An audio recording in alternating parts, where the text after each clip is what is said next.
Welcome sa ating munting YouTube channel. Please support my videos. Comment, like and subscribe po mga idolo. Maraming salamat po. Story present. Super Devo Uling System. Kabanata 961. 10 Inner Sect Elders, 10 eksperto sa True Energy Disaster.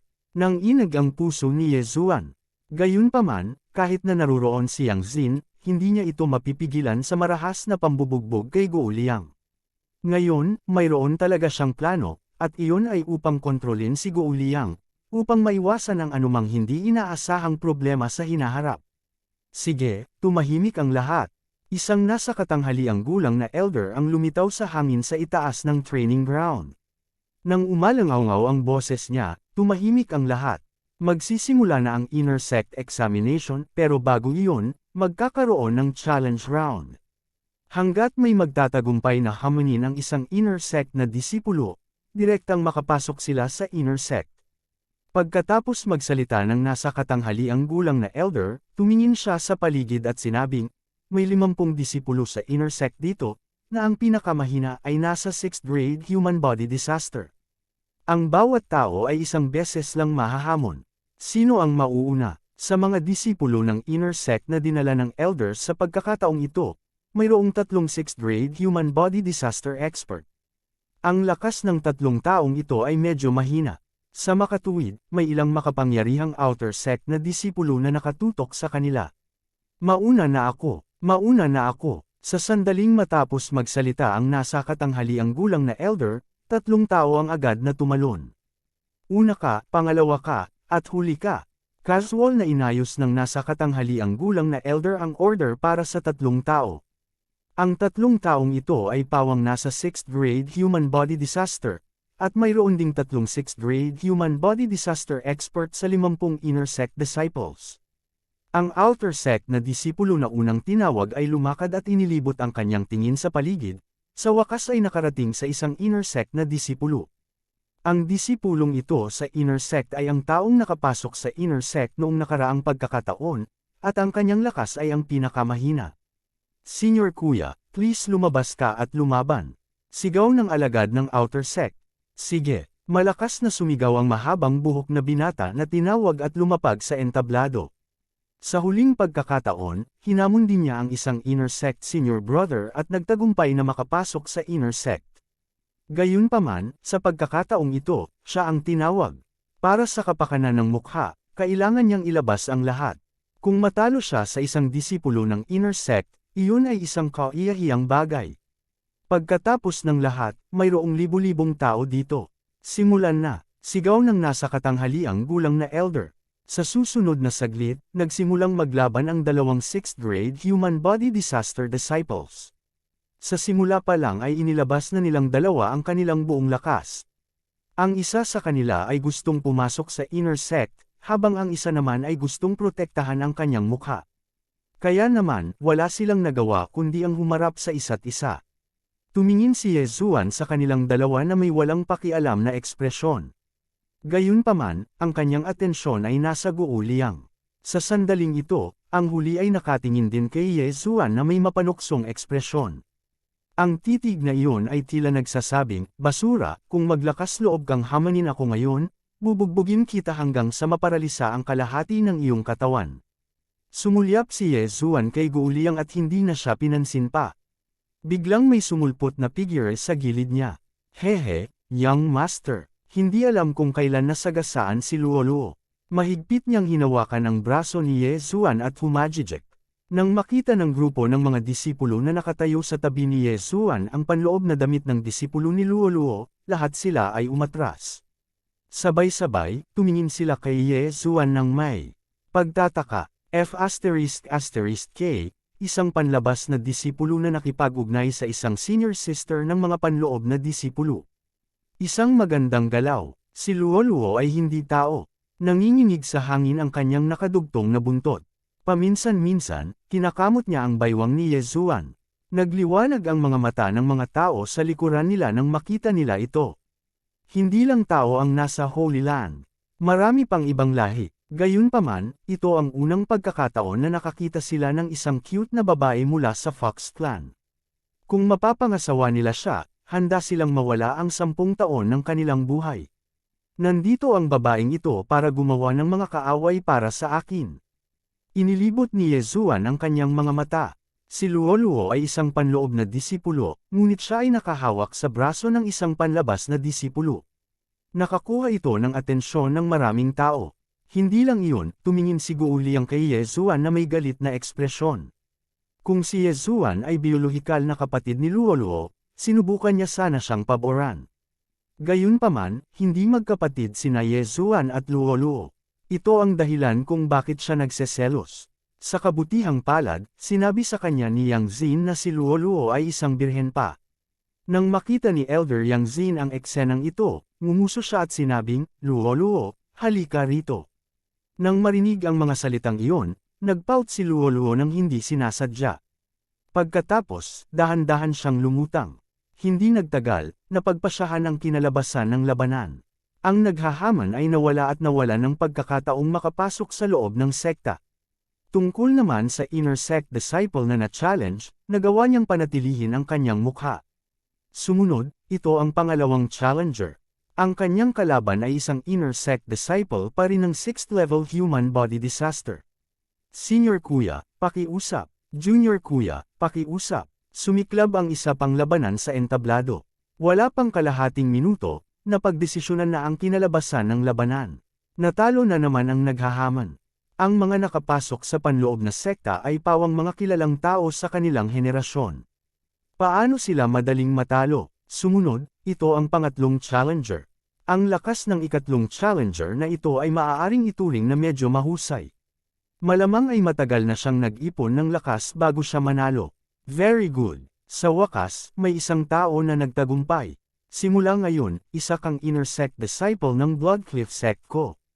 Sabi ng nasa katanghaliang elder sa ikatlong naghahaman.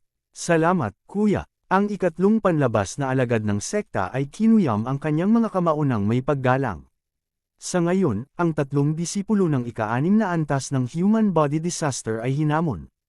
Sa makatuwid, ang mga sumusunod na naghamon ay hindi pinahintulutang hamanin sila. Sa katunayan, ang mga tunay na henyo ay hindi gustong hamanin ang mga kalaban ng parehong antas. Ang kanilang layunin ay hamanin ang mga nasa mas mataas na antas. Para sa isang panlabas na sekta na disipulo ng ika-6 na antas ng human body disaster na matagumpay na talunin ang isang panloob na sekta na disipulo ng ika-6 na antas ng human body disaster, ito ay talagang isang bagay na magpapatingkad sa mga mata ng mga tao. Gayunpaman, kung ang isang panlabas na sekta na disipulo ng ika-6 na antas ng human body disaster ay tatalunan ng isang panloob na sekta na alagad ng ika-7 antas ng human body disaster mula sa entablado, hindi ba lahat ng naruroon ay magugulat? Ang pagpasok sa panloob na sekta ay hindi nangangahulugan na ang isa ay pipiliin ng isang matanda. Gayunpaman, kung magagawa ng isang tao na hamanin ang mga nasa mas mataas na antas, tiyak na tatanggapin siya ng isang matanda bilang isang alagad. Sa makatuwid, maraming mga tao ang may ganoong pag-iisip. Nabigo man sila, kaya nilang maghintay sa susunod na hamon. Hanggat sila ay nagtagumpay at tinanggap bilang isang alagad ng isang panloob na elder ng sekta, sila ay aakyat sa langit. May iba pa ba? Sigaw ng medyo may edad na. Bago pa siya matapos magsalita ay may lumipad palabas. Isa pa rin itong outer sect disciple ng ika-6 na antas ng human body disaster. Good. Sino ang gusto mong hamanin? Tanong ng medyo may edad na. Senior Brother Yuan Hua, mangyaring lumabas para sa isang labanan. Sigaw ng outer sect disciple. Ang Yuan Hua na binanggit niya ay isang inner sect disciple ng ika-7 antas ng human body disaster. Sa pagkakataong ito, gusto niyang hamanin si Yuan Hua na humanga ang mundo sa isang napakatalino na gawa. Walang iyang pagmamayabang. Matapos marinig ito, malamig na bamhantong hininga si Yuan Hua sa kanyang puso. Sa sandaling ito, ang paghamon ng isang tao ay isang labis na kaiyahiyang bagay. Akala kasi ng kabilang partido ay persimmon ka na madaling kurutin. Gayunpaman, dahil sa mga patakaran, lumipad pa rin siya pababa. Kasabay nito, handa siyang turuan ang alagad ng panlabas na sektang ito na hindi alam ang kalawakan ng langit at lupa. Salamat, kuya-kuya. Kinuyam ng outer sect disciple ang kanyang mga kamao at nagpasalamat kay Yuan Hua. Pagkatapos ay mahigpit na hinawakan ang talam ng digmaan sa kanyang kamay. Humph! Si Yuanhua, na hinamon, ay malamig na ngumuso. Simulan na. Kabanata 962. Boom! Boom! Boom! Umalangaw-ngaw sa arena ang mga tunog ng True Chi na sagupaan. Sa simula pa lang, inilabas na ng naghahamon ang kanyang buong lakas. Ang kanyang lakas sa pag-atake ay talagang mas malakas kaysa kay Yuanhua, na nasa ikapitong yugto ng human body disaster. Ang eksenang ito ay nagbigay ng takot sa mga tao sa paligid.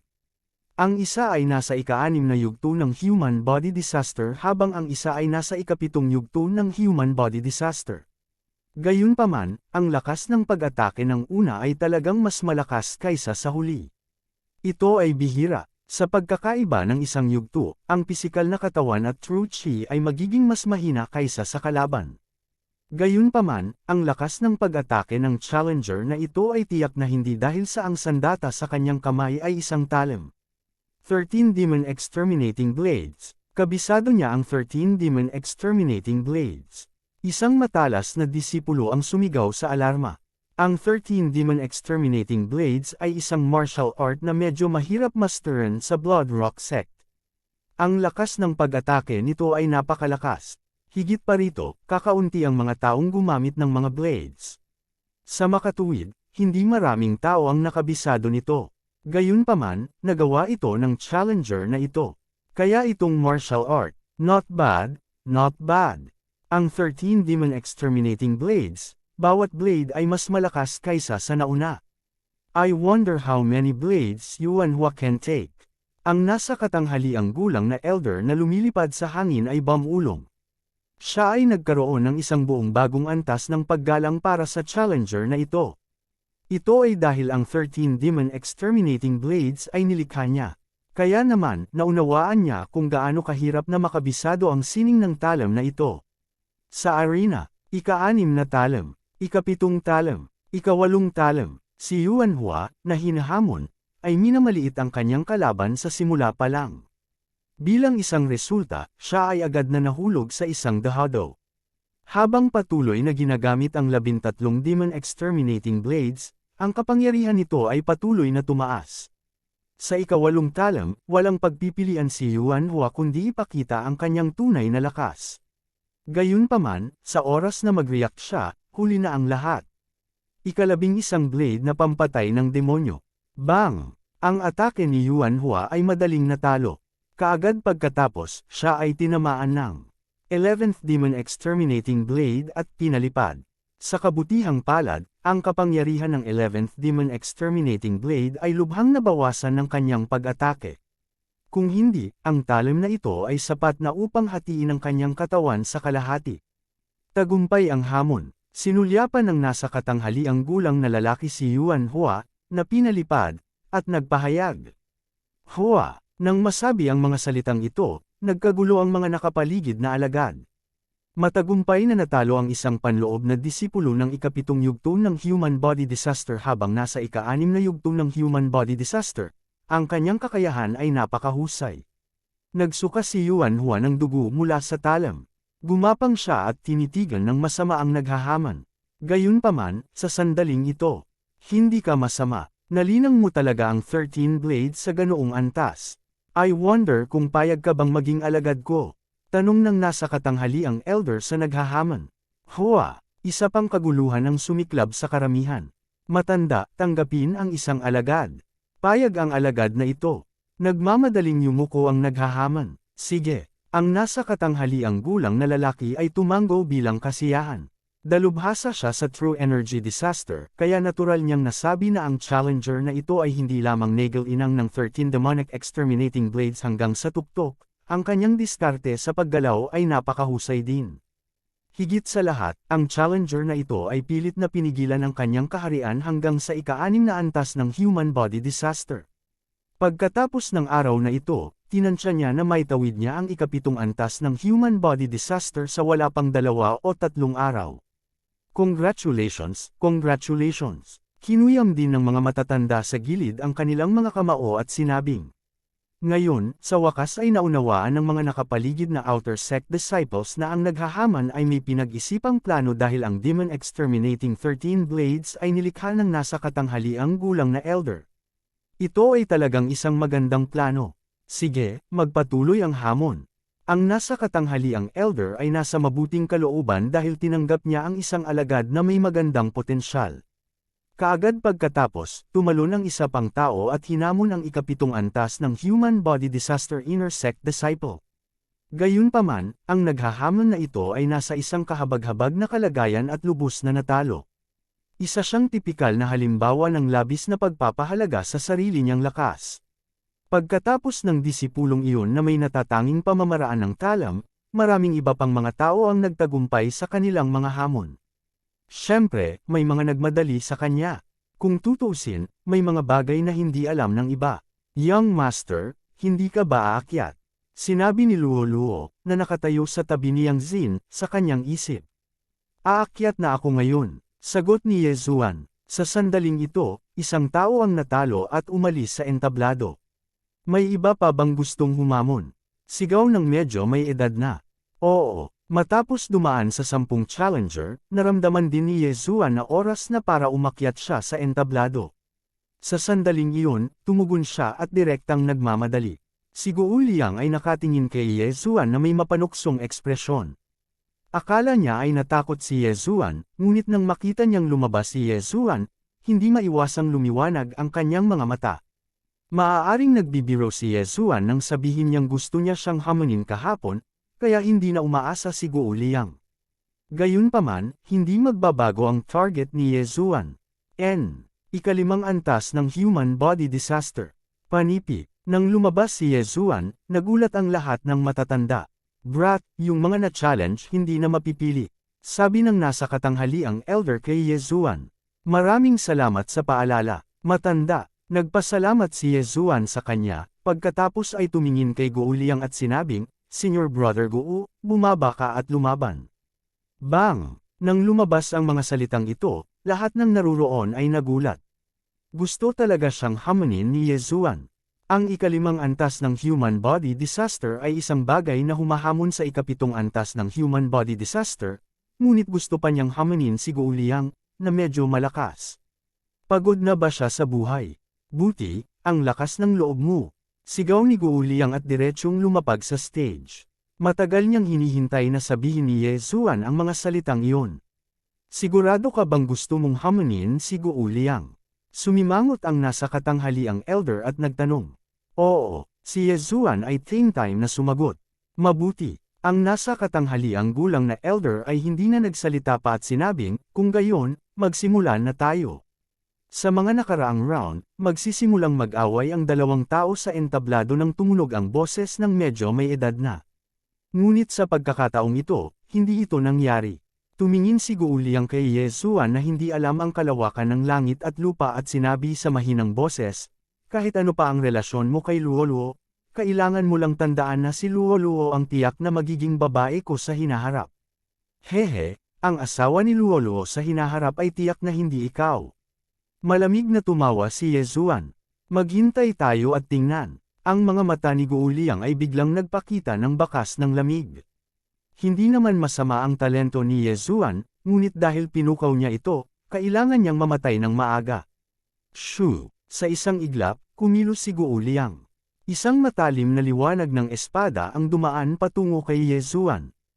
Ang lakas ni Guo Liang ay tiyak na mauna sa mga panloob na disipulo na kakapasok lang sa entablado. Ngunit kapag nakaharap kay Ye Zuan, kahit isang dragon ay kailangang humiga. Sa sandaling ito, hinawakan ni Ye Zuan ang Sky Trembling Sword at katulad na nilalas. Malamig na Sky Slash. Pang! Nagbanggaan ang dalawang sword light na agad na lumikha ng malaking shockwave. Si Ye Zuan, na dalawang kaharian na mas mababa kaysa kay Guo Liang, ay talagang pantay na naitugma sa espada ni Guo Liang. Siyempre, hindi gumamit ng sword force si Ye Zuan sa sword strike na iyon, kung hindi, si Guo Liang ay namatay na. Imposible ito. Malaki ang pagbabago sa ekspresyon ni Guo Liang. Siya ay dalawang kaharian na mas mataas kaysa kay Ye Zuan at tinuruan ng isang dalubhasa mula noong bata pa.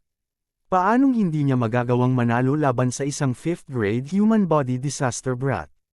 Hindi siya naniwala. Shoo, shoo, shoo. Kabanata 963. Nauna nang winasak ni Guuliang ang pinto ni Yezuan, pagkatapos ay sinira ang bahay ni Yezuan, naiwan si Yezuan na walang matutuluyan. Siguradong maghihiganti si Yezuan para dito, ngunit ayaw ni Yezuan na mabilis na mapalipad si Guuliang. Kakasimula pa lang ng palabas. Boom, boom, boom. Ang mga pagsabog ay tuloy-tuloy na umalangaw mula sa entablado, ngunit ang dalawa ay pantay-pantay, na walang sinuman ang nangunguna. Natulala na ang mga tao sa paligid. Anong nangyayari? Si Kuya Guuliang ba ay kumikilos kasama niya? Ang isang ikapitong yugto ng pag-atake ng human body disaster ay talagang hinarangan ng ikalimang yugto ng human body disaster. Panipi, hindi ito kumikilos. Ang pag-atake na iyon ay sapat na upang agad na pumatay ng ika-6 na yugto ng human body disaster. Then what's going on? Hindi ba medyo malakas ang brat na iyon? Hindi ko alam kung saan nanggaling ang brat na ito. 2 buwan na ang nakakaraan, hindi pa siya nakapasok sa Blood Rock sect. Pagkalipas ng 2 buwan, talagang nakakalaban na niya ang nakatatandang kapatid na si Guuliang. This is simply inconceivable. Sa kabutihang palad, ang brat na ito ay mas matanda kaysa sa nakatatandang kapatid na si Guuliang. Siya ay 20 taong gulang lamang ngayong taon. Ang mga nakapaligid na disipulo ay nagsimulang mag-usap ng isa-isa. Hindi lamang sila, kundi maging ang mga panlabas na alagad ay ganoon din. Siyempre, ang pinakanagulat ay ang ina ni Guuliang, si Elder Yang. Si Guuliang ang kanyang ampon, ngunit sa katotohanan, siya ang kanyang biolohikal na anak. Malinaw na malinaw sa kanya ang lakas ng kanyang anak. Ang talino ng brat na ito ay napakahusay, at si Luoluo ay hindi rin masama. Saan sila nanggaling? Nagtatakang sabi ni Yang Zin. Sa mga oras na ito, matindi pa rin ang labanan sa entablado. Imposible, ang brat na ito ay hindi maaaring maging napakalakas. Si Guuliang ay hindi nang ahas na paniwalaan ito, ang kanyang puso ay patuloy na itinatanggi ito. Gayunpaman, ang katotohanan ay nasa harap mismo ng kanyang mga mata. Gale steps. Ang figure ni Yezuan ay patuloy na umiindayog sa harap ng kanyang mga mata. Isa itong supreme being martial art na natutunan niya noon. Kasama ng kanyang 8 beses na pagsulong ng liksi, ito ay lubhang kapaki-pakinabang. Sa mga tuntunin ng bilis, mas mabilis siya ng kaunti kay Guuliang. Bukod pa rito, hindi mababa ang kanyang attack power, kaya pantay-pantay ang tugma ng dalawa. Gayunpaman, hindi inihayag ni Yezuan ang isa sa kanyang mga trump card. Oras na para mangolekta ng interes. Kumislap ang mga mata ni Yezuan, at bigla siyang sumandal kay Guuliang. Nililigawan mo si kamatayan. Nang makita ni Guuliang na lumapit si Yezuan upang ihatid ang kanyang ulo, natural na tumigilid din siya. Ngunit sa sandaling ito, nasusunog na mata ng ilusyon. Ang dalawang espiritual na pag-atake ay nagkabisa ng sabay. Nang inig ang katawan ni Guuliang. Sa oras na ito, nagbago ang kanyang paligid. Bigla siyang sumulpot sa isang sementeryo. Makulimlim ang paligid, at maraming lumulutang na will-o'-the-wisps. Ang mga sigaw ng mga uwak ay labis ding kahabag-habag. Hindi lang iyon, nakaramdam din siya ng kirot sa kanyang puso, ngunit dahil nag-iilusyon siya, napagkamalaan niyang peke ang sakit. Itong brat na to, marunong pa siyang mag-ilusyon. Imposible yan. Si Guuliang ay hindi nalilito sa ilusyon. Tunay na makapangyarihan ang Eye of Illusion ni Yezuan, ngunit wala ito sa antas kung saan maaari nitong pakialaman ang mga alaala ng isang tao. Ang ilang makapangyarihang tao ay maaaring mag-ilusyon na maaaring mag-isip sa biktima na sila ay talagang nasa lugar na iyon. Ang dalawang galaw na ito ay agad na nagpapahina sa espiritual na kapangyarihan ni Guuliang, na nagpapahintulot kay Yezuan na malapitan siya. Whoosh whoosh. Ang kaliwang kamay ni Yezuan ay bumuo ng kamao at diretsyong sumuntok sa ilong ni Guuliang. Sa sumunod na sandali, isang malutong na tunog ang umalangaw-ngaw. Bitik. Ang ilong ni Guuliang ay direktang nabasag ng baluktot ng suntok ni Yezuan, at ang dugo ay tumalsik ng husto. Anong nangyayari? Ang eksenang ito ay nagpatulala sa lahat. Si Guuliang, na malinaw na makakaiwas sa suntok na ito, ay biglang tumayo doon na tulala. Anong nangyayari? Mga ilusyon. Nagtaas ng kilay ang nasa katanghaliang elder at hindi makapaniwalang tumingin sa arena. Ito ay dahil kahit siya ay hindi nakita kung paano gumamit si Yezuan ng mga ilusyon para mahulog si Guo Liang dito. Nakakamangha ang brat na ito. Hindi ko man lang nakita noong ginamit niya ito. Hinaplos ng isang matanda na may kulay abong damit ang kanyang balbas at sinabing, hindi lamang iyon, ngunit si Yang Xin ay ganoon din. Gayunpaman, ang binugbog ay ang kanyang anak. Habang nakatitig siya, ang nakakulay-kulay na matanda ay ngumiti. Nang alanganin at pagkatapos ay masunarang itinikom ang kanyang bibig. Bang! Bang! Bang! Agad na sumuntok si Yezuan, pinalo si Guo Liang na itim at asol. Nabasag lang ni Guo Liang ang ilusyon pagkatapos ng 4 na suntok, ngunit pagkagising pa lang niya ay tinamaan na naman siya. Nasusunog na mata. Bawal na mata ng ilusyon. Dahil sa dalawang magkasunod na pag-atake, nawala ng lakas si Guo Liang sa harap ni Yezuan. Patayin, papatayin kita. Umalis ka dito. Malakas na sigaw ni Guo Liang. Bagamat nasa harapan niya mismo si Yezuan, hindi niya ito makita. Galit niyang ibinato ang kanyang espada at naglaslas sa lahat ng direksyon. Ngayon, sa wakas ay naunawaan ng lahat na naruroon na si Guo Liang ay tinamaan ng mga ilusyon. Ang martial arts tulad ng mga ilusyon ay hindi popular sa Blood Rock Sect. Ito ay dahil ang Blood Rock Sect ay sumasamba sa lakas at hindi mahilig makipaglaro, kaya hindi ito natutunan ng maraming tao.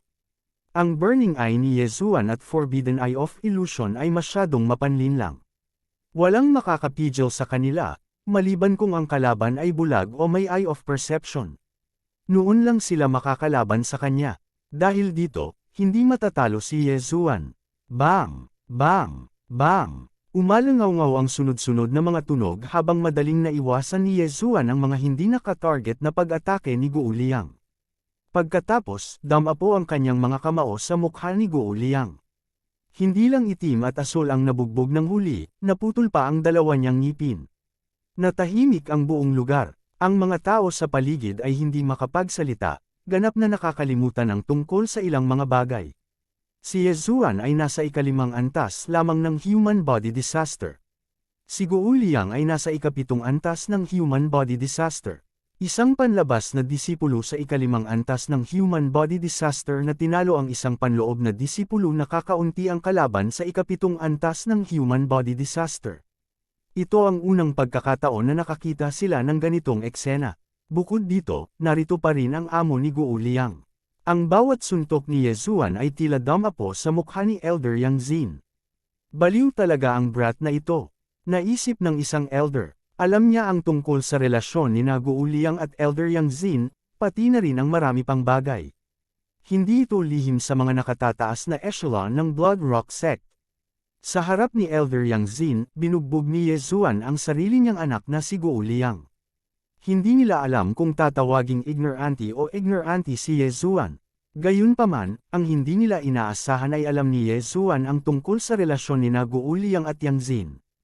Paano kung anak siya ng isang elder? Sa oras na ito, ang mukha ni Yang Xin ay nakamamatay na mapotla, na para bang siya ay dumudugo ng husto. Sa oras na ito, wala siyang ibang gusto kundi pira-piraso si Yezuan. Gayunpaman, sa napakaraming disipulo at elder sa paligid, wala siyang magawa. Pagkatapos ng lahat, si Guo Liang ay nambubugbog lamang, ang kanyang buhay ay hindi nasa panganib. Yezuan, puputulan kita ng 1,000 beses. Umuungal si Guo Liang patungo sa langit, ngunit bago pa siya makatapos, damapo ang kamao ni Yezuan sa kanyang mukha. Tumalsik ang dugo, at lumipad ang isa pang ngipin sa ibaba ng entablado. Aya, young master, sampelan mo pa ako ng ilang beses, nakakabusog. Kabanata 964. Walang problema. Binago ni Yezuan ang kanyang galit sa lakas at sinuntok ng paulit-ulit ang mukha ni Guo Liang. Ang orihinal na gwapong si Guo Liang ay isa na ngayong malaking ulo ng baboy. Gayunpaman, sa sandaling ito, tama na, biglang may sumigaw. Tumingin si Yezuan sa paligid at nakitang si Yang Xin ang hindi na makaupo. Walang magawa, napahinto lang si Yezuan, ngunit hindi niya nakalimutan ang kanyang plano. Ding! Kontrolin ang matagumpay. Isang system notification ang tumunog. Si Guo Liang, na binugbog sa ulo ng baboy, ay walang kakayahang lumaban at direktang kontrolado ni Ye Zuan. Isa pa, walang nakapansin. Tahimik pa rin ang buong arena. Panalo ka, simula ngayon, ikaw na ang magiging alagad ng Blood Rock sect ko. Sabi ng medyo may edad na. Salamat, matanda. Itinago ni Ye Zuan ang kanyang Sky Shocking Sword at nagpasalamat sa kanya. Ang lahat ng mga alagad ay naghihintay para sa follow-up, ngunit pagkatapos ng ilang sandali, napagtanto nila na walang nagsasalita. Anong nangyayari? Walang may gusto ng ganyang halimaw na disipulo. Baboy ka ba? Si Guo Liang ay ampon ni Elder Yang. Binugbog ng brat na ito si Guo Liang. Kung sino man ang tatanggap sa kanya bilang isang disipulo, hindi ba kailangan nilang labanan si Elder Yang? What's the big deal? Lahat tayo matatanda. Ano ang dapat katakutin? Shut up, wag ka nang magsalita. Mag-ingat sa gulo mula sa bibig. Mabilis na tumahimik ang ilang alagad na nakakaalam ng kwento sa loob. Si Elder Yang, kahit na siya ay isang elder lamang, ang kanyang lakas ay nalampasan ng mga ordinaryong tao. Bilang karagdagan, ang panganay na anak ni Elder Yang, si Guo Chao, ay may magandang relasyon sa young sect leader, kaya walang nang ahas na guluhin siya. Gayunpaman, ang mga alagad na ito ay alam lamang ng isang bagay at hindi alam ang isa pa. Ang ikinatakot ng ibang matatanda ay hindi lamang dahil kay Guo Chao, kundi dahil din sa iba pang dahilan. Isang grupo ng mga short-sighted old fellows. Napakagaling ni Young Master, pero ayaw nila. Galit na galit ako. Galit na sabi ni Luo Luo. Siguro ayaw ng mga matatandang ito na maging kaaway ng iyong amo dahil masama ang kilos ko, kaya sumuko na sila. Hindi mahalaga. Anyway, iba ang cultivation method ni Young Master. Higit pa rito, hindi ko kailangan ng master. Panipi, bumaba ng stage si Ye Zuan ng buong golek. Ngunit sa sandaling ito, teka, biglang may isang boses ang nakakuha ng atensyon ng lahat. Lumingon sila upang tumingin at natuklasan na si Elder Yang Zin ay gumawa ng ilang hakbang pasulong. Ipaghihiganti ba niya si Guo Liang? Kinaikit ni Ye Zuan ang kanyang mga mata. Hindi niya inaasahan na magiging matapang si Yang Zin na gamitin ang kanyang katayuan bilang elder para ipilit ang isang disipulong tulad niya. Ito ay isang pagkawala ng mukha. Gayunpaman, ang katotohanan ay lampas sa kanyang inaasahan. Payag ka bang maging alagad ko? Tanong ni Elder Yang Zin kay Ye Zuan. Nang mabigkas ang mga salitang ito, nabigla ang lahat ng naruroon. Gusto talaga ni Elder Yang Zin na kunin si Ye Zuan. Ito ay isang bagay na kahit si Ye Zuan ay hindi inaasahan. Ang puso ng isang babae ay ang pinaka-nakakalason. Sa tingin mo ba sa pamamagitan ng pagkuha sa akin, maaari mong lehitimong haharapin ako?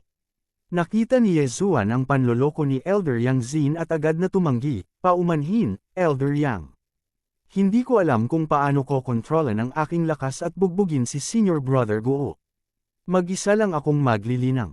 Ang malakas ay iginagalang. Natalo siya sa iyo dahil hindi siya sapat na malakas. Kompetisyon lang ito. Hindi siya tot-utol, walang pakialam na sabi ni Yang Zin. I mind. Bago pa makapagsalita si Ye Zuan, si Guo Liang, na binugbog ni Ye Zuan sa ulo ng baboy, ay sumigaw, Guro, ganito akong binugbog ng brat na ito. Bakit hindi mo ako ipaghiganti at kunin siya bilang iyong disipulo? Tumahimik ka. Galit na sigaw ni Yang Zin. Hindi niya maintindihan. Si Guo Liang ay kadalasang napakatalino, kaya bakit siya naging hanggal ngayon? Kung tatanggapin niya si Ye Zuan, maaari niya itong paalisan para gumawa ng mga misyon sa hinaharap. Kapag dumating ang oras na iyon, kailangan pa ba niyang mag-alala na wala siyang pagkakataong makamove on kay Ye Zuan? Gayunpaman, naunawaan din niya na si Guo Liang ay kasalukuyang nabulag ng puot. Pagkatapos ng lahat, siya ay binugbog ng itim at asul ni Ye Zuan, na dalawang kaharian na mas mababa sa kanya, sa harap ng libu-libong tao. Normal na sa kanya ang magsalita ng hindi nag-iisip. Gayunpaman, paano niya nalaman na si Guo Liang ay nasa ilalim na ng kontrol ni Ye Zuan? Napakatuwid ni Elder Yang, ngunit pakiramdam ng disipulong ito ay mas mabuting kalimutan na ito. Maraming salamat, Elder Yang, pasasalamat na sabi ni Ye Zuan. Ang Yang Zin na ito ay karapat-dapat na maging isang elder. Ang kanyang mga salita ngayon ay nagpaisip sa mga tao sa paligid na siya ay nauuhaw sa talento, na para bang uunahin niya ang katwiran bago ang pamilya. Nang makitang muling tumanggi si Yezuan, isang bakas ng kasamaan ang sumilay sa mga mata ni Yang Jin. Ang kanyang anak ay hindi isang taong maaaring bugbugin ng basta-basta. Nang makita ito, nagmamadaling sinabi ng nasa katanghaliang gulang na elder, "Sige, maaari ka munang umalis." Tuloy-tuloy ang kompetisyon. Naglakad si Yezuan sa gilid. Nang makita siya ng mga nakapaligid na alagad, lahat sila ay gumawa ng paraan para sa kanya. Sino sa ikalimang antas ng human body disaster ang magkakaroon ng lakas na talunin ang ikapitong antas ng human body disaster na si Guo Liang? Hindi, huwag muna nating pag-usapan ang tungkol sa lakas. Sino ang may lakas ng loob na bugbugin si Guo Liang sa harap ni Yang Jin? Marahil, walang sino man ang naruroonan ng ahas na gawin ito. Kung naruroon si Elder Dongxing ng Hall of Experience, malamang na magsusuka siya ng dugo mula sa mga aksyon ni Yezuan. Ito ay ganap na sumisira sa sariling kinabukasan. Hindi nagtagal, nagpatuloy ang mga hamon. Pagkatapos ng nakaraang labanan, ang mga natitirang naghahamon ay napakaingat, natatakot na sila ay magagalit sa isang elder. Lahat ng mga taong ito ay napupuot kay Yezuan. Pagkatapos ng lahat, ang elder ay dumating sa mataas na espiritu sa simula, ngunit ngayon, wala siyang nagawa. Malinaw na ang kanyang kalooban ay naapektuhan ng labanan ni Yezuan. Sa huli, lahat ng 15 naghamon ay natapos ang kanilang mga hamon. 5 lang sa kanila ang matagumpay, at isa si Yezuan sa kanila. Magsusumbong kayong 5 sa inner sect bukas. Sinabi ng nasa katanghaliang gulang na elder kay Yezuan at sa iba pa. Pagkatapos ay nagpatuloy, susunod, sisimulan natin ang pagtatasa ng inner sect. Ang pagtatasa sa loob ng sekta ay sa wakas ay narito na, ngunit si Yezuan ay hindi interesado dito. Naabot na niya ang kanyang 2 layunin ngayon. Ang isa ay pumasok sa panloob na sekta, at ang isa ay upang kontrolin si Guo Liang. Si Guo Liang ay binugbog ko, at pagkatapos ay kinokontrol ko. Walang mag-iisip na subordinate ko na siya. Gayunpaman, ang Yang Jin na iyon ay tila galit na galit sa akin, kaya kailangan ko pa ring mag-ingat. Kudlit, napaisip si Yezuan sa kanyang puso, pagkatapos ay umalis sa larangan ng martial arts. Young Master, ang cool mo ngayon. Agad na ipinadala ni Luo ang kanyang boses sa kanya. Haha, magbantay ka dyan. Aalis muna ako, nakangiting sabi ni Yezuan. Bukas na lang siya makakapagsumbong sa inner sect. Sa oras na iyon, magagawa niyang tanggapin ang mga misyon ng panloob na sekta. Gayunpaman, hindi niya alam kung siya ang unang papasok sa inner sect na may cultivation ng 5th grade human body disaster. Ngayon, bumalik si Yezuan para magpahinga ng isang araw. Tinatamad siyang panoorin ang pagtatasa ng inner sect. Kasabay nito, ipinasa niya kay Dongxing ang balita ng kanyang promosyon sa inner sect. Siyempre, hindi alam ni Dongxing ang ginawa niya. Di nagtagal, lumipas ang araw. Kinabukasan, pumunta si Yezuan sa inner sect para mag-ulat. Gayunpaman, ang pagpasok sa panloob na sekta ay hindi ganoon kadali. Kahit na pumasok ka sa panloob na sekta sa pamamagitan ng hamon, kailangan mo pa ring tapusin ang isang misyon. Sa miscellaneous hall ng inner sect, isang inner sect disciple ang nagsabi kay Yezuan. Di ba sabi mo pwede akong pumasok pagkatapos ng challenge? Bakit may mission pa? Kabanata 965. Nang marinig ito, naiinip na sinabi ng inner disciple, mula sa sandaling ito, magiging iba na. Magkakaroon ng karagdagang inner disciple assessment. Kahapon, ang mga disipulong nakapasa sa inner disciple assessment ay kailangan ding kumpletuhin ang misyon na ito. Kung gusto mong pumasok sa inner disciple, kailangan mong tapusin ang misyon na ito. Tinatanggap mo ba ito o hindi? Nang marinig ito, hindi maiwasan ni Yezuan na isipin ng isang tao. Ang taong iyon ay si Yang Jin. Natakot siya na sinimulan na siyang harapin ni Yang Jin. Ang karagdagang pagtatasa na misyon na ito ay malamang na napagpasyahan kagabi. Okay, tinatanggap ko. Tumango si Yezuan. Kaagad pagkatapos, ang panloob na disipulo ay naglabas ng isang scroll at ibinigay ito kay Yezuan. Pagkabasa nito ay tumaas ang kilay ng huli. Ang misyon ng pagtatasa ay nangangailangan lamang sa kanya na pumatay ng isang transcendent saint beast. Para sa isang tulad niya na bumugbog kay Guo Liang, napakadali ng misyon na ito. So, baka may makilala akong tao sa assessment. Napaisip si Yezuan. Kung ang misyon ng pagtatasa na ito ay inisyo ni Yang Zin sa huling minuto, kung gayon ay dapat na gusto siyang patayin ni Yang Zin sa panahon ng misyon ng pagtatasa. Siyempre, hindi siya 100% sigurado na ang assessment mission na ito ay ideya ni Yang Zin sa huling minuto. Hanggat hindi ka pupunta ng personal, hindi ako matatakot. Kumislap ang mga mata ni Yezuan, pagkatapos ay umalis siya. Gayunpaman, sinabi pa rin niya kay Luoluo ang tungkol sa bagay na ito. Ngayong alam na ni Luoluo na nasa ilalim ng kanyang kontrol si Guo Liang, hindi na niya ito tinanggihan. Maaari ding direktang sabihin ni Guo Liang kay Luoluo ang sikreto, pagkatapos ay ipapasa niya ito kay Yezuan. Young Master, sinabi ni Guo Liang na napagdesisyonan ito kagabi ng Master. Gagawin kanya habang isinasagawa mo ang misyon. Kailangan mong mag-ingat, nagmamadaling sabi ni Luoluo. Siya mismo ang gagawa ng hakbang. Nagulat si Yezuan. Bagamat malakas na siya ngayon, may malaking agwat sa pagitan ng human body disaster at true energy disaster. Wala siyang tiwala na patayin si Yang Zin. Bagamat napakalakas ng kanyang lakas sa pag-atake, ang kanyang bilis ay wala pa sa kalahati ng kay Yang Zin. Malamang na wala siyang pangatlo, o kahit 1/5 bahagi ng kanyang bilis.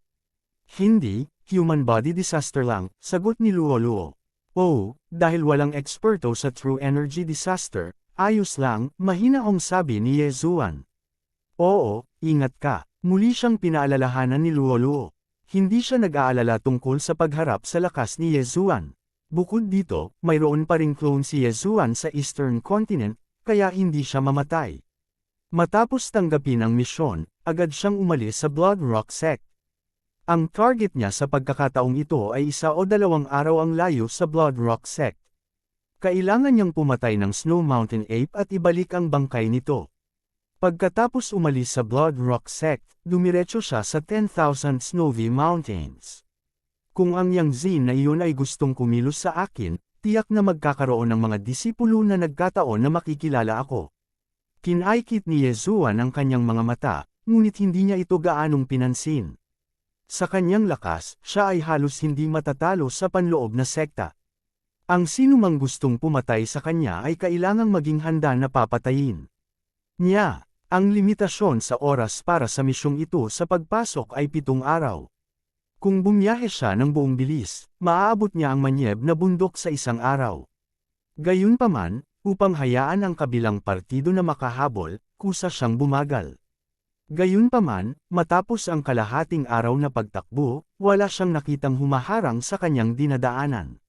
Maaaring gusto nilang pumasok ako sa Snowy Mountain para tapusin muna ang misyon, at pagkatapos ay harangin ako sa aking pagbabalik. Kung mamatay ako sa Snowy Mountain, ito ay magliligtas sa kanila ng maraming problema. Naunawaan kaagad ni Yezuan. Kaagad, binilisan niya ang kanyang paglalakbay ng buong bilis.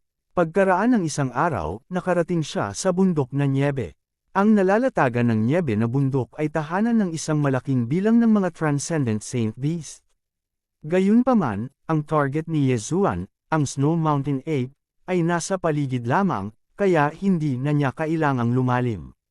Sasamantalahin ko ang pagkakataong ito para itaas ang aking cultivation. Saglit na nag-isip si Yezuan, pagkatapos ay humakbang papunta sa nalalatagan ng Niebe na bundok. 2 araw lang ang kailangan niya para sa isang round trip, at 1 araw para sa backup. Kaya naman, mayroon pa siyang 4 na araw para magsanay sa loob. Hindi magiging problema para sa kanya na maabot ang ika-6 na layer ng human body disaster, o maging ang ika-7 layer ng human body disaster. Gamit ang Eye of Perception, nakita niya ang ilang Transcendent Saint Beast sa sandaling pumasok siya. Gayunpaman, ang kanilang paglilinang ay hindi mataas, at ang karamihan sa kanila ay nasa ika-4 o ika-5 layer lamang ng human body disaster. Si Yezuan ay hindi mapili, at direktang pinatay ang mga Transcendent Saint Beast na iyon, nilalamon ang kanilang mga bangkay at mga kaluluwa ng Saint Beasts upang mapabuti ang kanyang cultivation. Hindi pagmamalabos na sabihin na ang Snowy Mountain ay 10,000 layers, dahil mayroong higit sa 10,000 Snowy Mountains sa loob. Sa mundong ito ng yelo at niebe, naramdaman ni Yezuan na ang bilis ng kanyang chi ay nabawasan ng malaki. Habang palalim ng palalim ang kanyang pagpasok, mas bumabagal ang kanyang takbo. Sinasabing mayroong transcendent Saint Beasts of Spirit Disaster sa loob, ngunit ang mga Saint Beast na iyon ang antas na iyon ay tiyak na mananatili sa kailaliman. May mapa sa scroll na nakuha niya mula sa misyon. Sinundan ni Yezuan ang mapa at natagpuan ang pugad ng Snow Mountain Ape, pagkatapos ay umakyat. Ang Snow Mountain Ape ay isang transcendent Saint Beast na may walang hangganang lakas. Kahit na ito ay isang ika-6 na layer ng human body disaster, hindi ito isang bagay na maaaring harapin ng isang tao sa parehong antas. Noong una, inakala ni Yezuan na ang Snow Mountain Ape na ito ay magiging madali, ngunit sa hitsura nito, hindi ito ganoon kadali. Siyempre, ito ay para lamang sa iba pang mga disipulo. Sa mga mata ni Yezuan, ang Snow Mountain Ape na ito ay hindi isang banta. Ito ay isang piraso lamang ng tofu na maaaring gumalaw. Malamig na Sky Slash, lakas ng espada. Hinawakan ni Yezuan ang Skyquake Sword, at maaaring patayin ang Snow Mountain Ape na ito sa isang slash. Gayunpaman, hindi ito ang kanyang layunin. Ang kanyang misyon ay patayin ang Snow Mountain Ape ng 7th layer human body disaster. Umaasa sa kanyang eyes of perception, madaling nakahanap si Yezuan ng nag-iisang Snow Mountain Ape ng 7th layer human body disaster. Siyempre, hindi mahalaga sa kanya kung mag-isa man ito o hindi. Malamig na Sky Slash, lakas ng espada. Matapos maunawaan ang Sword Force, nagawa niyang hatiin ang Snow Mountain Ape ng 7th layer human body disaster sa dalawa gamit ang isang slash. Tapos na ang misyon. Lumapit si Yezuan at kinuha ang bangkay ng Snow Mountain Ape. Dahil nandito na siya, nagpasya siyang linisin ang pugad ng Snow Mountain Ape. Ang kanyang paglilinang ay mabilis na dumami. Sa mga benepisyo ng paglamon, ang mga benepisyo ng pagpatay sa isang transcendent sacred beast ay higit na mas malaki kaysa sa mga benepisyo ng paglamon ng mga likas na kayamanan. Ang lugar na ito ay isang treasure trove para sa kanya para mag-level up. Gayunpaman, habang hinahabol niya ang Snow Mountain Ape, ilang makapangyarihang aura ang biglang pumasok sa saklaw ng kanyang pangunawa. Nandito sila, nagsalubong ang mga kilay ni Yezuan. Tila lumitaw na ang mga humahabol sa kanya. Ang mga aura na ito ay pawang mga eksperto sa 9th layer human body disaster. May kabuuang 5 sa kanila. Talagang mataas ang tingin nila sa akin para magpadala talaga ng 5 9th layer human body disaster experts.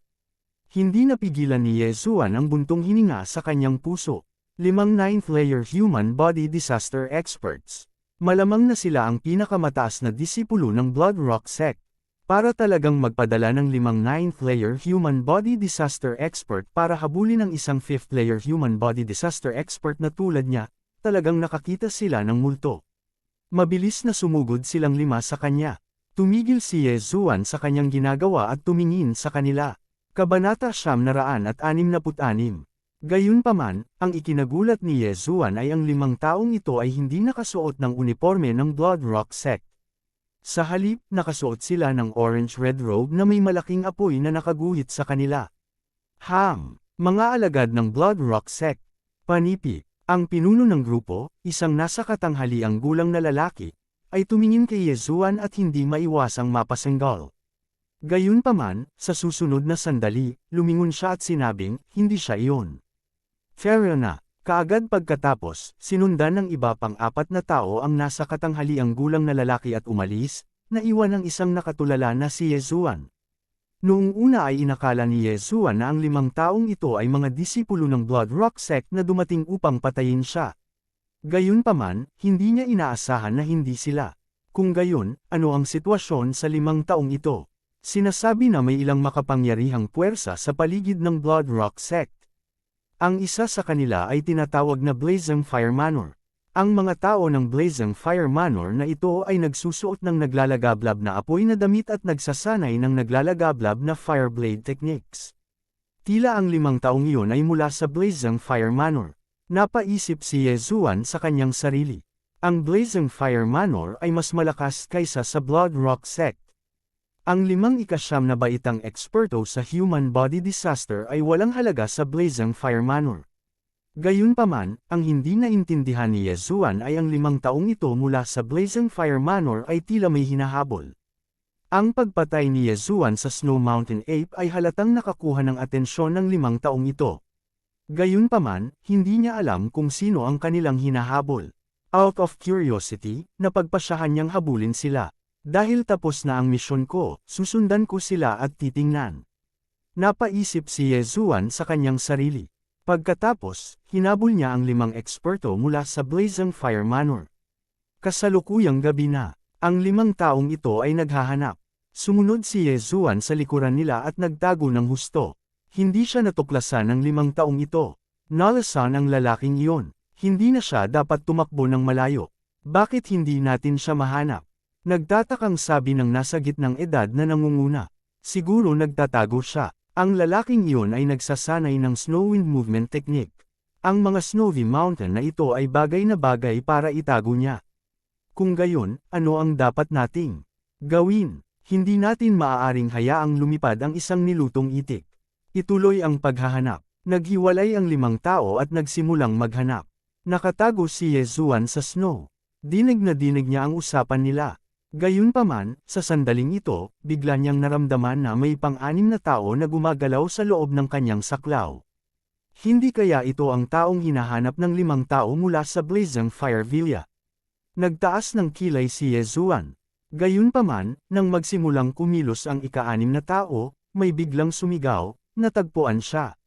May isang eksperto mula sa Blazing Fire Village na nasa paligid ng ika-6 na tao na ito. Nang lumipat ang huli, natuklasan niya siya. Nagmamadali din si Yezuan para tingnan kung sino ang hinahanap. Hahaha, young Master Windsnow, wala kang matatakbuhan sa oras na ito, tama. Mabilis na hinabol siya ng nasa gitna at tumawa ng malakas. Young Master Windsnow. Nang marinig ni Yezuan ang pangalang ito, mabilis niyang hinanap ang kanyang memorya. Mayroong ilang makapangyarihang puwersa sa paligid ng Blood Rock Sect. Maliban sa Raging Inferno Villa, mayroon ding puwersa na tinatawag na Windsnow Villa. Ang Raging Inferno Villa at ang Windsnow Villa ay matagal nang magkalaban. Ang dahilan ay napakasimple. Ang isa ay Raging Inferno, at ang isa ay Windsnow. Ito ay isang pagtatalo na dulot ng kanilang mga pangalan. Sa huli, umabot sila sa puntong hindi na sila makakasama sa isa't isa. Ang Young Master Windsnow na ito ay ang Young Villa Master ng Windsnow Villa. Matagal na raw siyang pumasok sa True Energy Disaster at siya ang pangalawang henyo ng Windsnow Villa. Bihira para sa isang eksperto ng True Energy Disaster na mahuli ng 5 na layer na eksperto sa Human Body Disaster. Gayunpaman, narinig din ni Yezuan na ang Young Master Windsnow ay kasalukuyang nasa isang poisoned state. Sinasabi na ang Young Master Windsnow ay isang mabait na tao na nasisiyahan sa pagtulong sa iba, habang ang Raging Inferno Villa ay madalas na gumagawa ng ilang mga bagay na mali. Bahagyang pinaikit ni Yezuan ang kanyang mga mata. Napakaraming tao ang kanyang napatay at nabahira ng dugo ang kanyang mga kamay. Sa pagkakataong ito, maaari rin niyang subukang iligtas ang isang tao. Kaagad, palihim siyang sumilip. Are the 5 of you trying to provoke a war between our 2 villas? Isang batang boses ang umalangaw. Young Master Windsnow, hindi lason ang ibinigay ko sa iyo. Nasaroon ka ba ng bait? Ang nasa katanghaliang gulang na lalaking nangunguna ay nanunuya habang nagmamadaling lumapit kay Young Master Windsnow.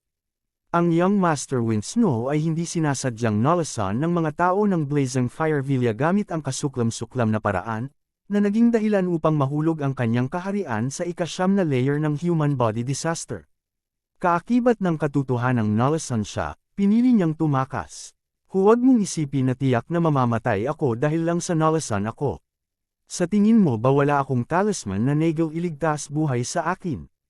Biglang naglabas ng token si Young Master Windsnow mula sa kanyang interspatial ring. Nakilala ng 5 tao mula sa Blazing Fire Villa ang token na ito. Snowwind Token. Malaki ang ipinagbago ng mga ekspresyon ng 5 tao mula sa Blazing Fire Villa.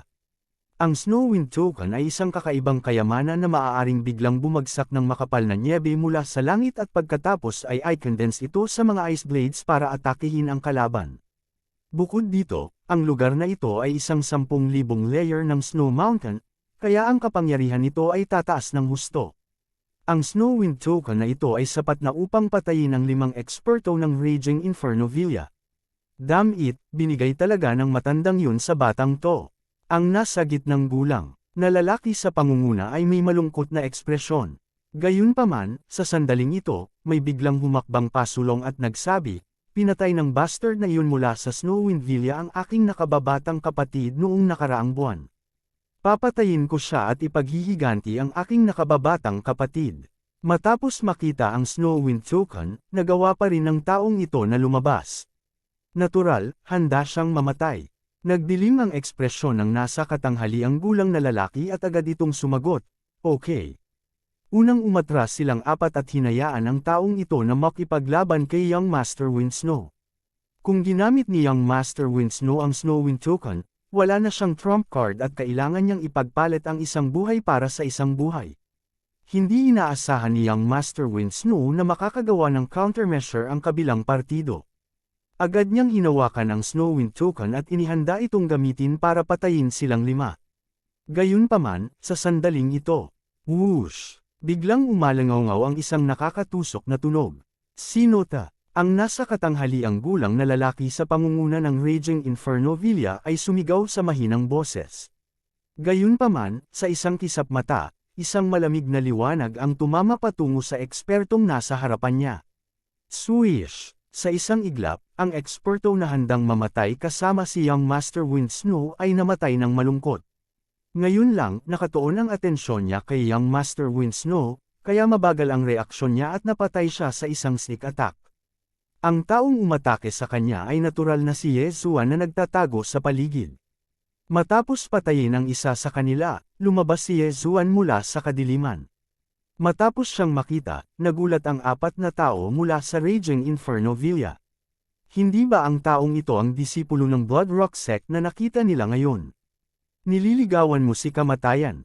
Ang nasa katanghaliang gulang na lalaki na nangunguna ay walang pakialam at direktang nilaslas ang kanyang espada patungo kay Yezuan. Gayunpaman, sa kanyang pagtataka, ang espadang ito ay madaling naharang ni Yezuan dahil gumamit si Yezuan ng puwersa ng espada. Bang! Nagbanggaan ang dalawang enerhiya at agad na natunaw ang nakapaligid na nyebe, na bumubuo ng maliliit na batis. Kasabay nito, si Yezuan ay tinangay ng hangin. Nasusunog na mata, mata ng ilusyon, mga mata ng nirvana, tatlong heavenly eyes ang sabay-sabay na na-activate.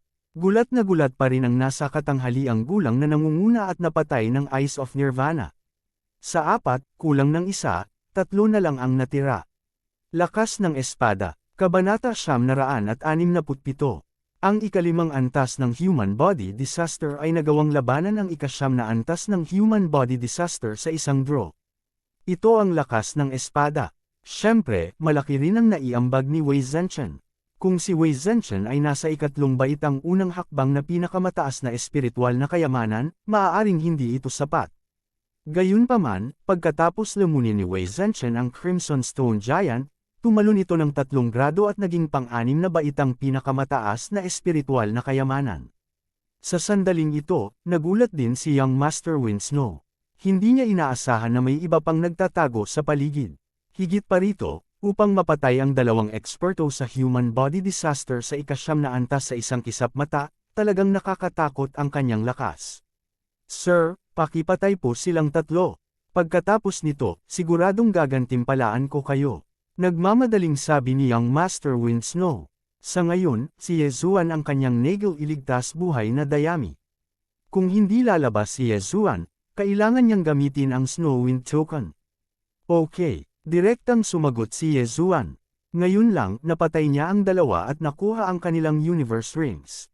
Sa sandaling ito, biglang tumaas ang kanyang aura ng malaking halaga. Ding! Nakalusot ang host. Kasalukuyang nasa ika-6 na antas ng human body disaster. Noong siya ay nasa ika-5 antas ng human body disaster, nakapatay siya ng 2 tao sa pamamagitan ng palihim na pag-atake. Ngayong nakalusot na siya, nakaya niyang harapin ang natitirang 3 head-on. Patayin! Sa sandaling ito, hinawakan ni Yezuan ang Sky Shockang Sword at pinaharurot. Pipigilan ko siya. You guys go and kill Young Master Windsnow. Galit na umuungal ang isang eksperto mula sa Blazing Fire Villa. Alam niyang dito na siya mamamatay ngayon. Gayunpaman, para sa Blazing Fire Villa, kailangan nilang patayin si Young Master Windsnow kahit na kailangan nilang mamatay. At least, kailangan nilang gamitin ang Snowwind token. Gayunpaman, itong ika-9 na antas na eksperto sa human body disaster na nagbanta na pipigilan si Yezuan ay tila labis na pinahahalagahan ang kanyang sarili. Mata ng ilusyon, nasusunog na mata, mata ng nirvana, malamig na sky slash. Ang pag-atake ni Yezuan ay parehong pisikal at mental. Hindi man lang mablock ng taong ito ang unang wave ng mga pag-atake at agad na naputol sa kalahati ng Cold Sky Slash. Ang Cold Sky Slash ay orihinal na may katangiang yelo. Sa nalalatagan ng nyebe na bundok na ito, tumaas ng kaunti. Sa isang kisap mata, ang sobrang kumpiyansa na eksperto sa human body disaster na ito ay namatay sa ilalim ng Cold Sky Slash ni Yezuan. Ang kanyang buong katawan ay nahati sa dalawang bahagi, ang kanyang mga sugat ay ganap na nagyelo, at walang dugong maaaring lumabas. Nang makita ito ng dalawa pa, agad silang nagngangalit at inatake si Mr. Wind Snow. Hindi mo kayang patayin ang mga taong gusto kong protektahan. Namilog ang mga mata ni Yezuan. Mata ng Nirvana, Disintegration Eye, malamig na Sky Slash. Pagkatapos ng isa pang pag-atake, isa pang eksperto sa ika-9 na antas ng human body disaster ang nahulog.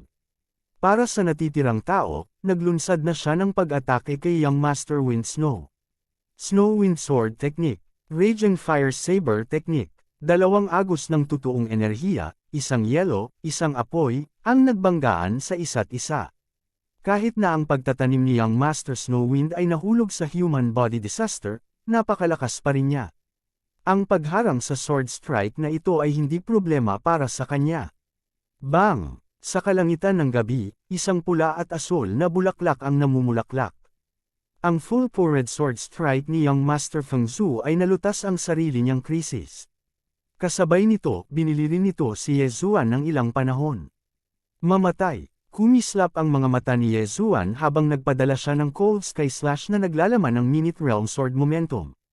RIP, isang serye ng malulutong na tunog ang narinig habang ang huling eksperto ng Blazing Fire Village ay bumagsak sa lupa. Bumagsak ang ulo niya sa lupa na may tunog na plop. Gayunpaman, walang ni isang patak ng dugo ang tumalsik mula sa kanyang sugat.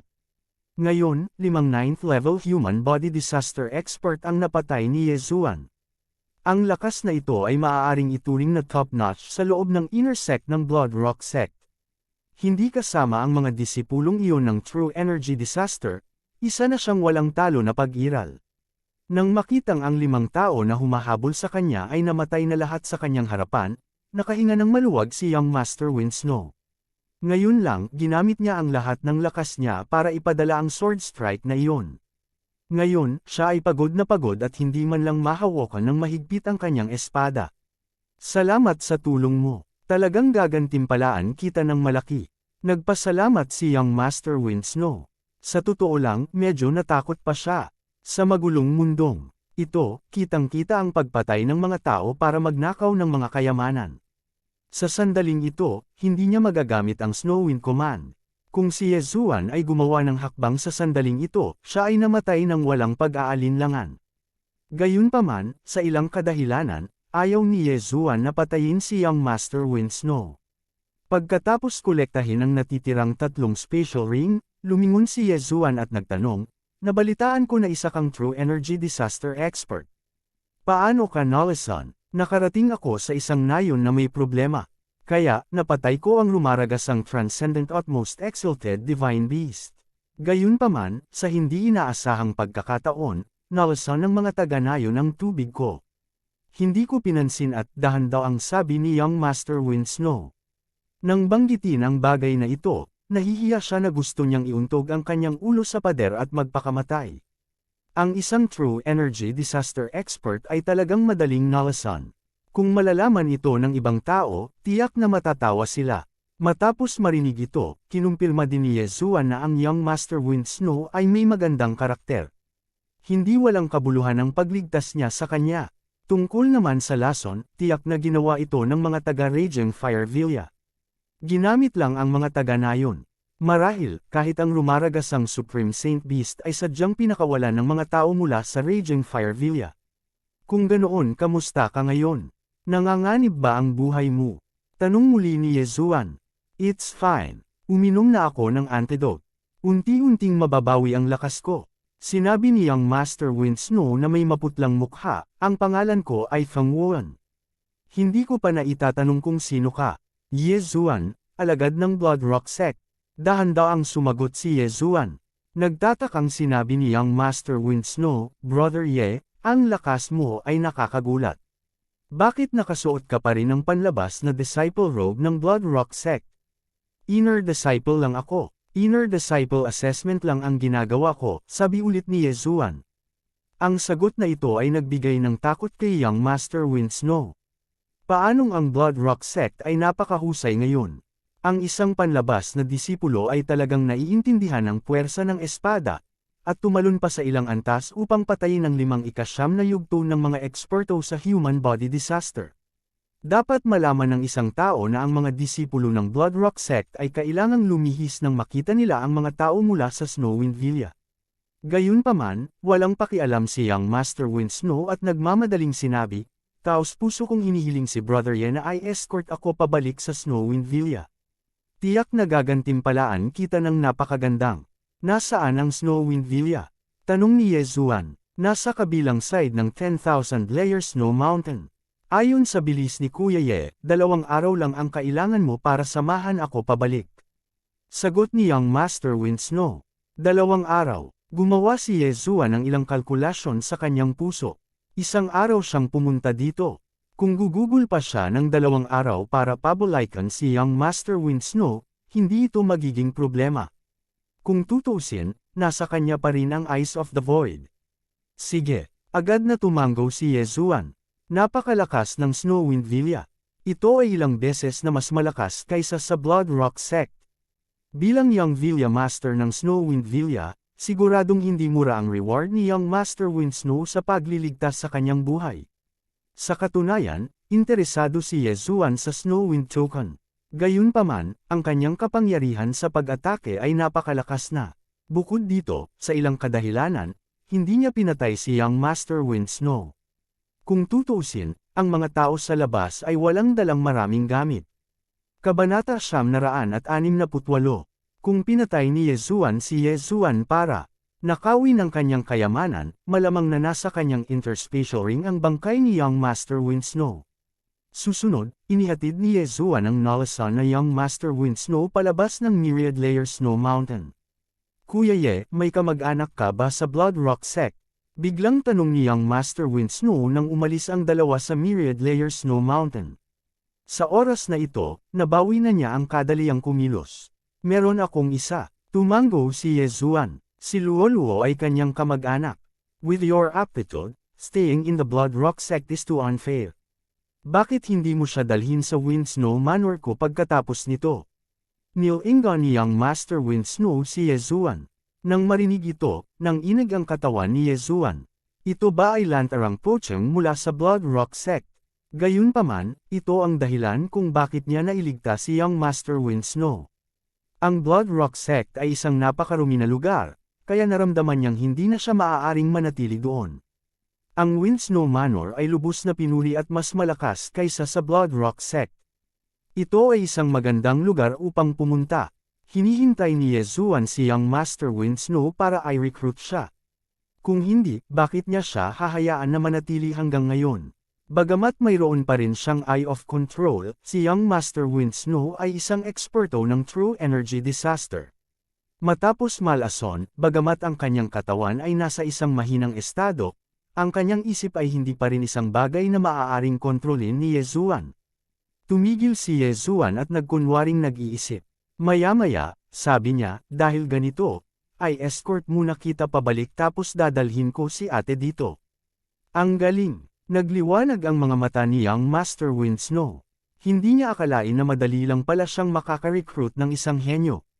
Isang sobrang henyo na nagawang pumatay ng isang 9 na antas na eksperto sa human body disaster noong siya ay nasa 5 antas lamang ng human body disaster. Bagamat ito ay isang sneak attack, kahit na ang isang 8 antas na eksperto sa human body disaster ay hindi magagawang pumatay ng isang 9 na antas na eksperto sa human body disaster ng ganoon kadali. Maganda ang mga katangian ni Ye Zuan sa lahat ng aspeto, maihahambing sa kapatid ni Young Master Wind Snow. Iyon ang dahilan kung bakit gustong i-recruit siya ni Young Master Winsnow. Dapat malaman ng isang tao na ang kinakailangan sa pagpasok ng Winsnow Manor ay ika-6 na antas ng human body disaster, na katumbas ng panloob na sekta ng Blood Rock Sect. Gayunpaman, tulad ng paglisan ni Yezuan at Child Winsnow sa Myriad Snowy Mountain, isang tao ang nagkataong sumugod sa pasukan ng Myriad Snowy Mountain. Huminto si Yezuan at nilingan ang kanyang ulo.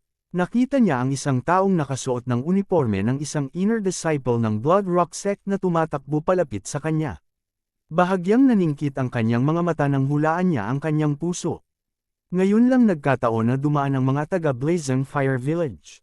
Ngayon, malamang na narito ang taong ito para harapin siya. Kuya Ye, hinahanap ka ba nila? Tanong ni Young Master Winsnow. Hindi, nandito sila para patayin ako. Umiling si Yezuan. Nang marinig ito, nang inig si Young Master Winsnow. Sa oras na matapos magsalita si Yezuan, ang panloob na disipulo ay nakarating na sa harap ni Yezuan. Kasabay nito, alam na ni Yezuan ang kanyang cultivation level. Ika-9 na baitang kalamidad ng katawan ng tao. Tumingin si Yezuan sa binata at napakulot ang mga sulok ng kanyang bibig. Senior Brother Guo Chao, tama ba?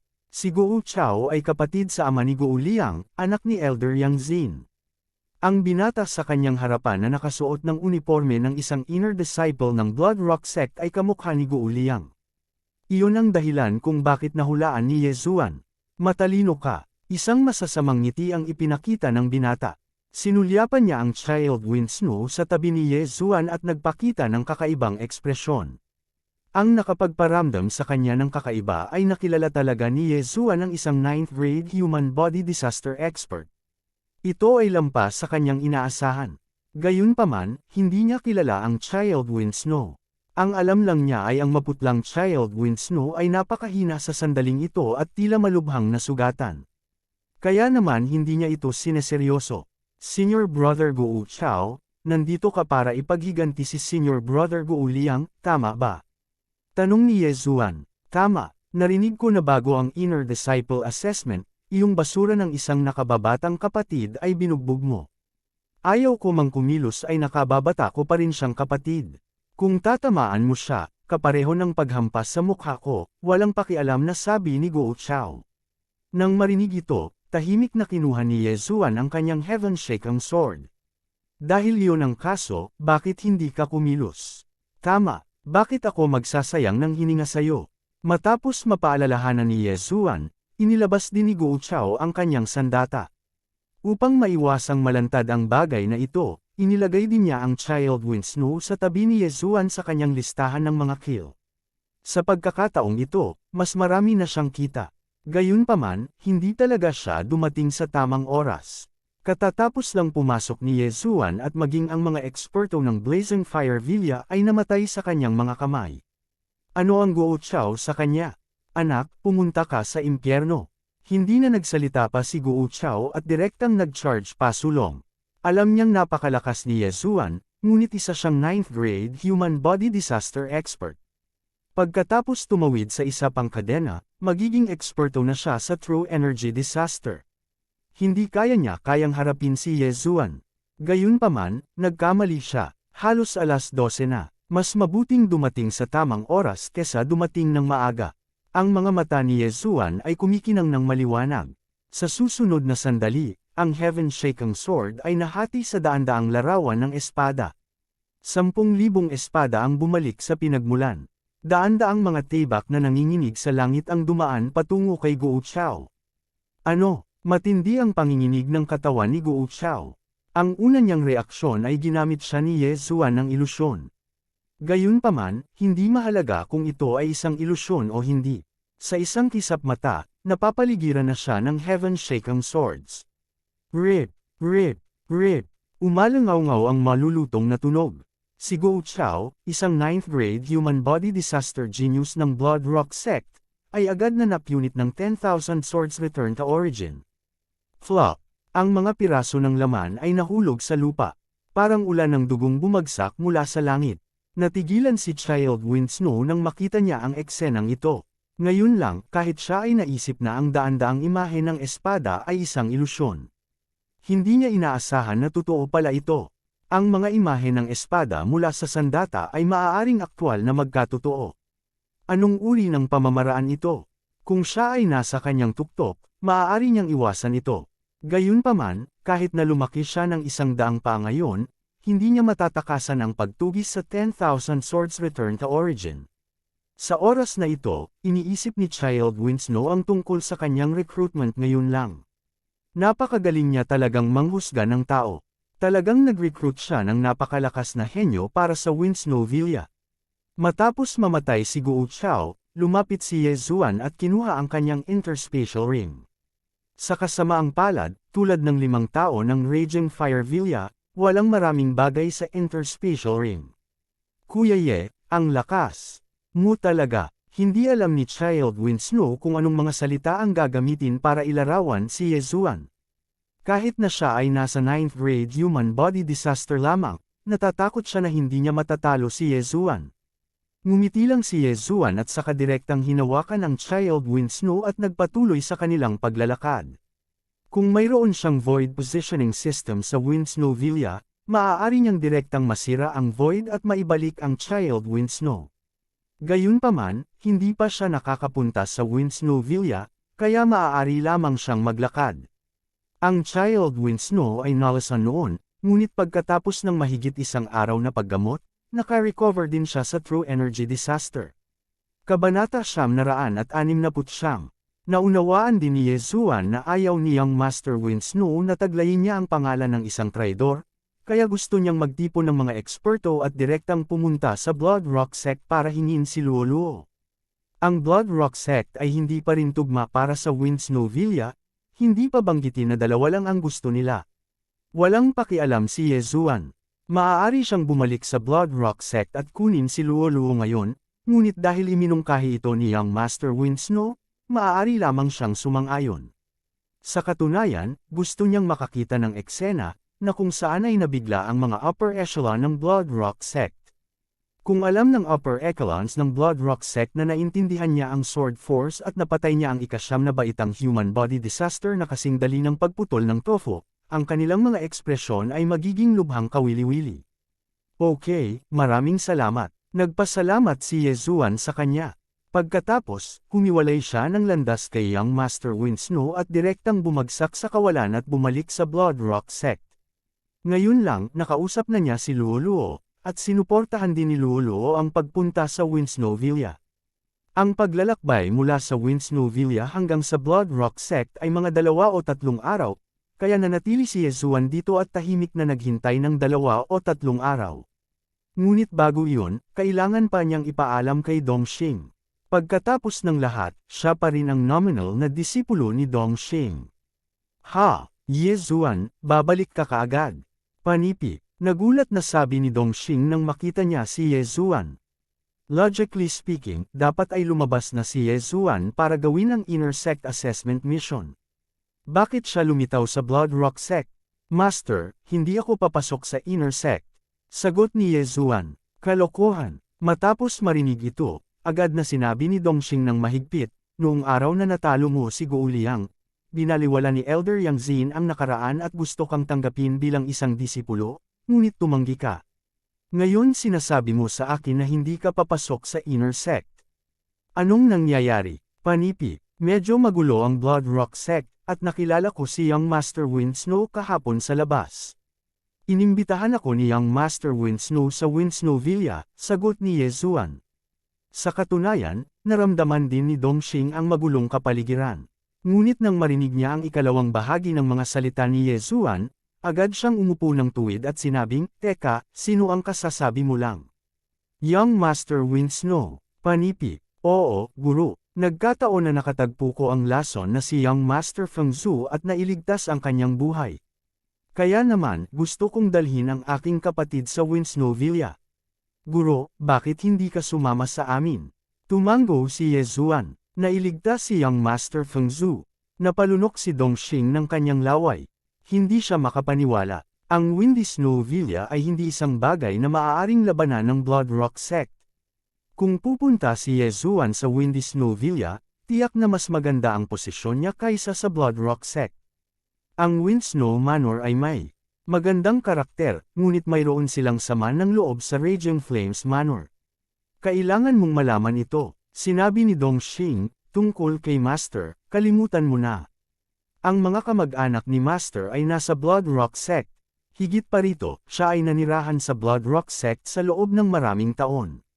Hindi ito angkop. Dahil tinanggihan siya ni Dongxing, hindi na nagsalita pa si Ye Zuan.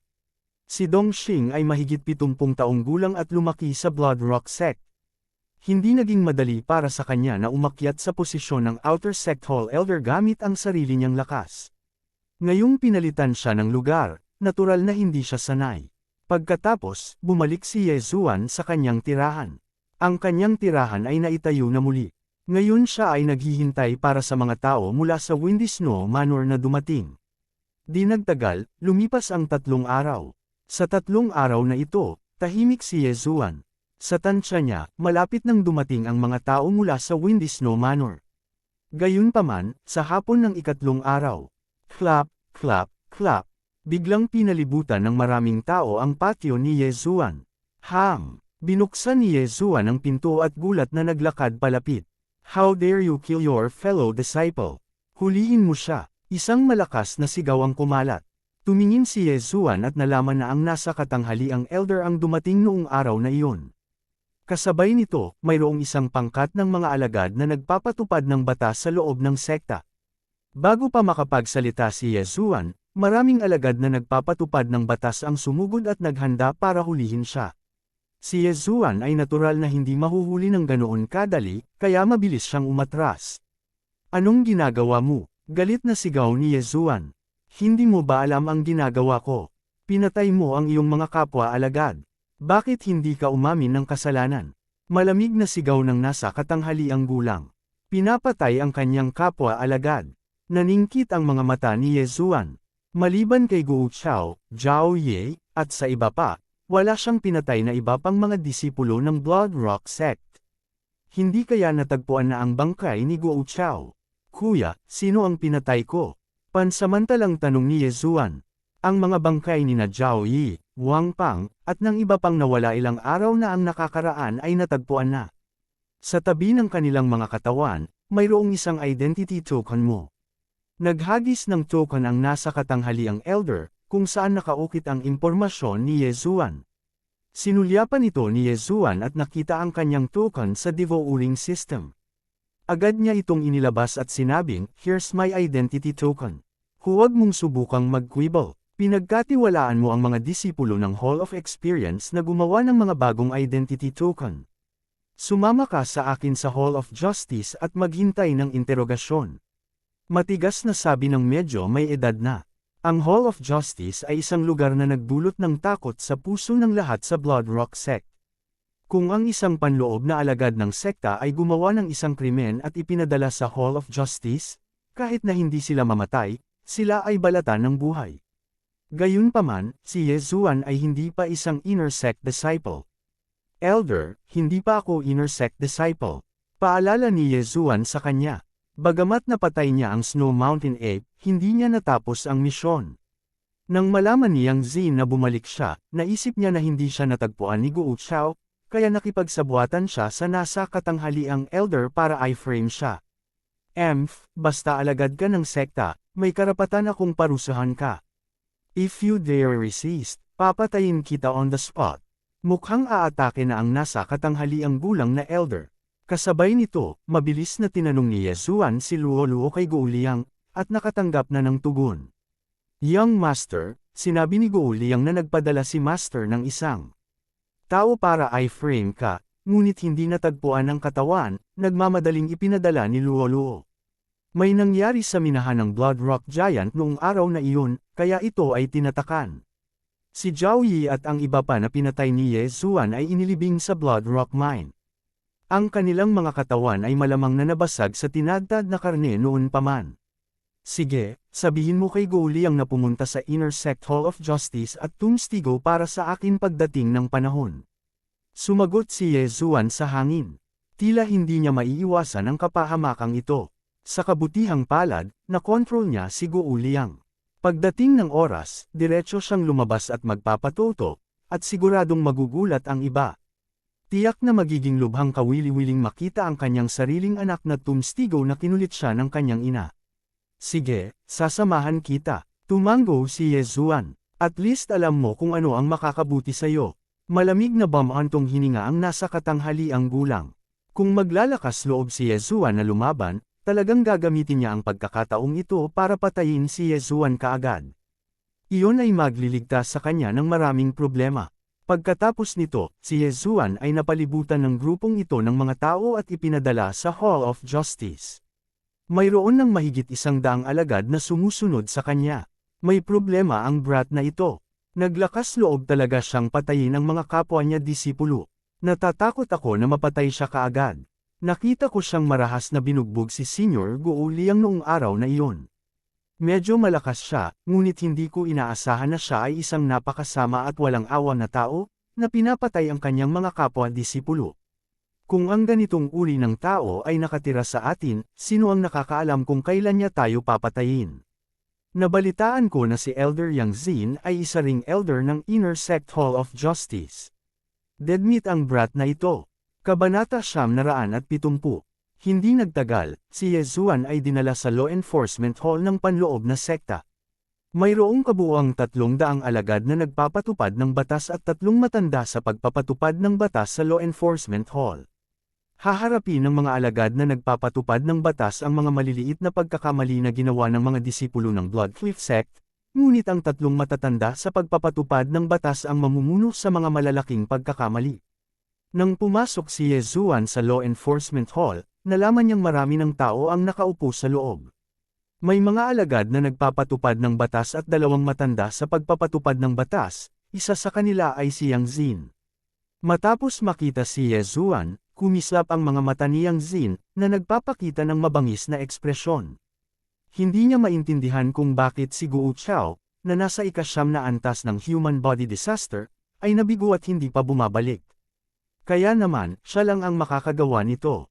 Siyempre, kung alam niya na si Guo Chao ay pinutol ni Yezuan, malamang na atakihin at papatayin niya si Yezuan kaagad. Ang laking line-up. Kalmadong pumasok si Yezuan. Lumuhod. Galit na sigaw ni Yang Zin. Gayunpaman, hindi inaasahang hindi siya pinansin ni Yezuan. Sumulyap si Yezuan sa kanya at diretsyong sinabi, Elder Yang, kailangang may ebidensya para sa lahat. Walang ibig sabihin ang identity token. Kung ang token sa tabi ng mga bangkay ay Elder Token ni Elder Yang, ibig sabihin ba ay pinatay sila ni Elder Yang? Masungit, bago pa niya matapos ang kanyang mga salita, ang nasa katanghaliang gulang na elder sa likod niya ay sumigaw ng galit, ano ba? Mali ba ako? Bahagyang nakakunot ang mga labi ni Yezuan habang nagpatuloy, bukod dito, gusto kong makita sila kung buhay pa sila, at ang kanilang mga bangkay kung patay na sila. Maaari ko bang tanungin kung nasaan ang mga bangkay ng nakatatandang kapatid na si Zhao at ng iba pa? Nalibing na ang mga bangkay. Baka naghinala ka na nakipagsabuatan kami para i-frame ka. Lumakad ang nasa katanghaliang elder sa tabi ni Yang Zin at umupo. Ang 3 matanda sa pagpapatupad ng batas ay nasa lugar. Mayroong 12-dosenang mga alagad na nagpapatupad ng batas sa magkabilang panig ni Yezuan. Gayunpaman, ang mga alagad na ito na nagpapatupad ng batas ay naruroon lamang para ipakita. Kung magsasalita ang mga nakatatanda sa pagpapatupad ng batas, hindi sila mangangahas na magkaroon ng anumang pagtutol. Posible yan. Direktang sinabi ni Yezuan, una, walang mga bangkay. Pangalawa, walang saksi. Pangatlo, ang isang identity token lamang ay hindi makapagpapatunay ng anuman. Pagkatapos ng lahat, maaari itong pekain. Kung ang isang token ng pagkakakilanlan lamang ay maaaring gamitin bilang konklusibong ebidensya, magiging napakadaling mag-frame ng ibang tao. 3 matatanda, sa pamamagitan lamang nito, maaari mo akong hatulan. Panipi, tahimik na tumango ang mga alagad ng alagad sa labas ng Law Enforcement Hall matapos itong marinig. Hindi sila bobo, at napakaraming kaina-hinalang punto. Hindi lang iyon, pati na rin ang mga nakapalibot na alagad ng pagpapatupad ng batas ay pareho. Ang pinakamahina sa kanila ay nasa ika-7 antas ng human body disaster, habang ang mas malakas ay nasa ika-8 o ika-9 na antas ng human body disaster.